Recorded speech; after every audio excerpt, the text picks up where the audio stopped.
sina Tommy at Miho. Ano ba kayo start ni Tommy? Oo nga, tayo ba ko dyan? No? Kasi di ba nung una-unang task, tinatawag ako ni Kuya. Ngayong gabi, Miho, may makikilala ka. Nakago niyong makakasama. Miho, yan tayong bagong housemate. Eh, mandidilat ang mata mo. Bagong housemate. Eh, di pagpasok ko, ganyan, Miho. Eh, di ganyan, Geminis. Pumunta ka doon sa social media room. Pag bumuka na, yun, nakaupo na si Tommy. Hello. Hello, I'm Tommy. Tommy. Yes. Miho. Miho. It's great to meet you, Miho. Eh, nakapusod siya noon. Tapos Wow! Oh, sabi mo, do you speak Tagalog? Your speak, Tagalog? No! It's good, it's good. We can do this. My God! Talagang kuya, ako pa talaga pinili mo. Miho, I know this is sudden. We just met. But you're gonna have to help me. Nagubad siya. Miho, this is nothing weird. But I need you to read this for me. Ano ka ba? Oo, akala ko, ang agoy na itong pasusit ko lang ako na ganyan. Akala ko, nandali na ako sa likod. Meron ka nakasulat sa likod. Yan. Number of languages Richard speaks. Yan pala yung gagawin ko. Yeah.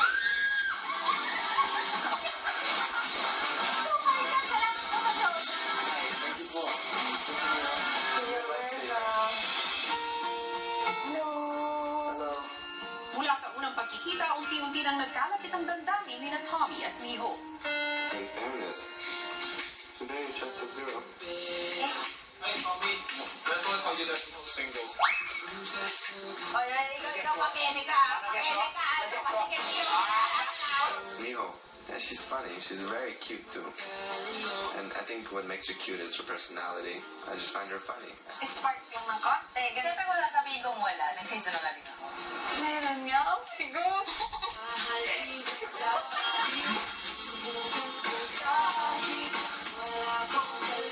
She's a very sweet girl. She's even cuter than I remember. Like her more now?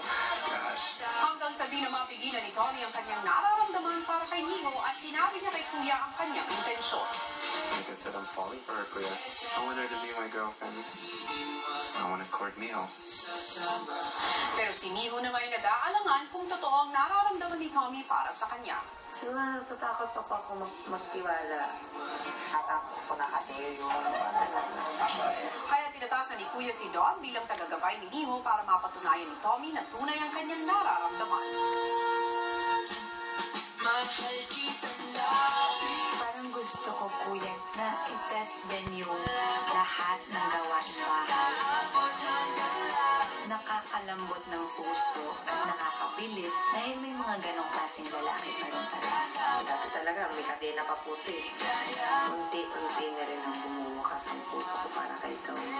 At isang pagsubok din ang dinaanan ni Tommy para sa isang practice date niya. Oh, my. I thought I was going to get my date with Miho. Then Roger pops out. It was scary. What happened to Miho? Part of me was a little sad. Part of me was a little happy. I might have frozen if Miho was still sitting there. I think hindi pa si Mayuy nakaupo dyan kasi hindi pa tapos yung mga challenges na kailangan. I think it helped me. It's like my practice for Miho.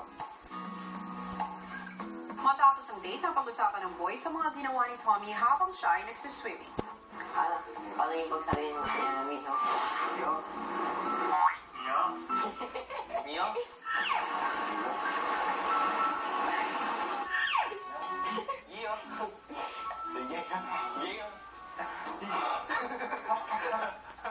Sabihin mo, Miho? Mio? Dito ka muna. Miho? Ingiti mo, Miho.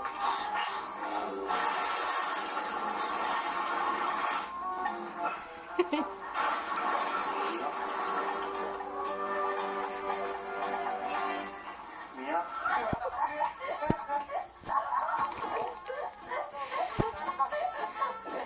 Maya-maya, isinagawa Isinagawa na ni Dawn ang susunod na hamon para kay Tommy. Ang isip lang namin, simple lang naman kuya. Bali, meron pong sestra dito, may kalamansi po, liwana, tapos may nakatakip pong harina. Tapos, kailangan po makuha niya yung kalamansi na hindi ginagamit yung kamay niya. Bilang alam ko na gusto mong yayain ng anak ko, na gusto mong makit ng ligaw, ito ang aking pangalawang challenge sa iyo, Tommy. You cannot use your hand, you cannot close your eyes, and you only have to look at Miho. Ready, set, go. 60, 59, 58, 57, 56, 49, 48, 45, 40. You cannot use your hand. 40. Cannot close your eyes. Kabila lang. 40, 30. Keep looking at me.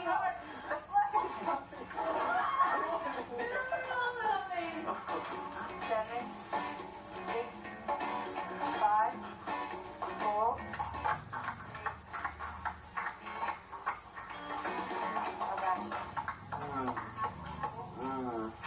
Congratulations. You passed this test. Mio, I'm still cute. How are you? Hello? Cute pa rin daw. I'm still cute for you. Oo naman. Matapos ang hamon, naghugas si Tommy ng mga pinagkainan at sinamahan siya ni Miho.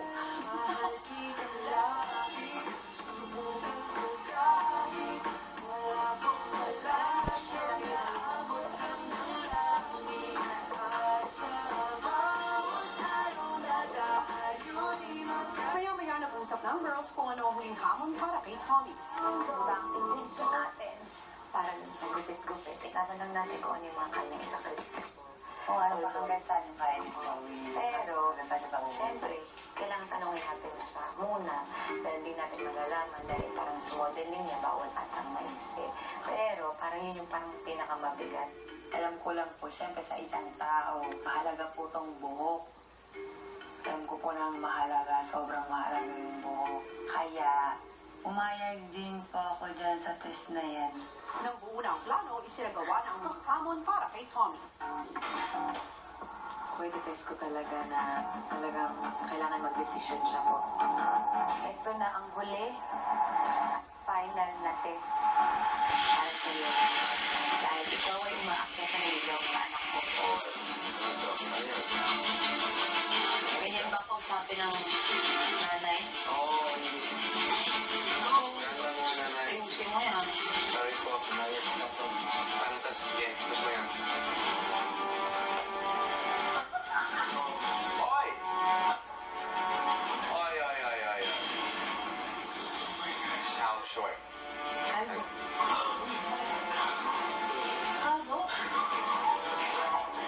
You're joking. I'm serious. You're joking. At first I thought, yeah, no, this isn't happening. I'm not gonna do that. You're crazy. I mean, you're not saying I'm actually gonna shave it bald. Yes or no? It's up to you. Yes or no?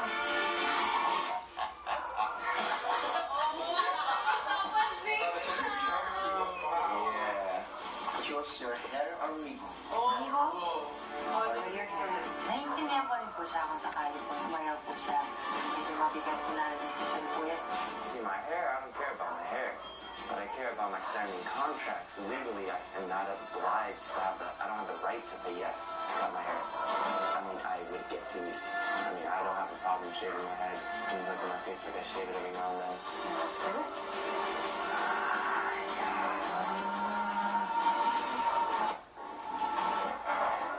I'll give you time. Sit in this chair, you say yes. If you don't, Shave my head. no me. Forever.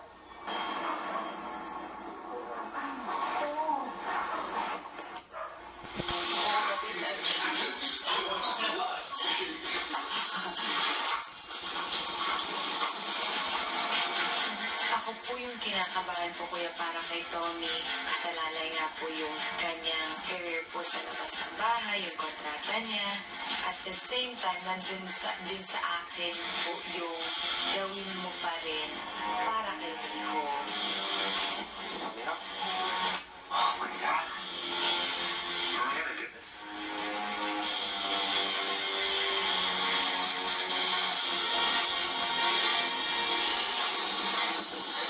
Bravo, ikaw. That's already